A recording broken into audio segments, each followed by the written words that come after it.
Hi friends, ಈ ಎಲೆಯನ್ನು ನೀವೇನು ನೋಡ್ತಾ ಇದ್ದೀರಾ, ಇದನ್ನು ದೊಡ್ಡಪತ್ರೆ ಎಲೆ, ಸಾವಿರ ಸಂಬರ ಎಲೆ, ಅಜ್ವಾನ ಎಲೆ ಅಂತಲೂ ಕೂಡ ಕರೀತಾರೆ. ಸೊ ಇದನ್ನು ಎಳೆ ಮಕ್ಕಳಲ್ಲಿ ಕಾಡುವಂತಹ ನೆಗಡಿ ಶೀತವನ್ನು ಕಡಿಮೆ ಮಾಡಲಿಕ್ಕೆ ಬಳಸ್ಕೊಳ್ಬೋದು. ಒಂದು ಎಲೆಯನ್ನು ಬಾಡಿಸ್ಬಿಟ್ಟು ಇದನ್ನು ನೆತ್ತಿಗೆ ಇಟ್ಬಿಟ್ಟು ಕೊಟ್ಟೋದ್ರಿಂದ ನೆಗಡಿ ಶೀತ ಕಡಿಮೆ ಆಗುತ್ತೆ.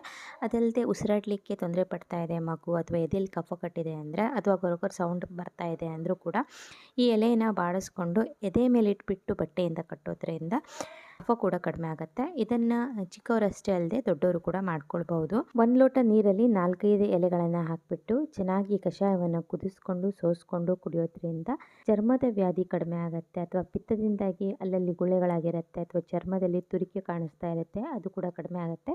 ಇದಕ್ಕೆ ಬೇಕಿದ್ರೆ ನೀವು ಕಲ್ಸಕ್ಕರೆಯನ್ನು ಕೂಡ ಹಾಕೋಬಹುದು.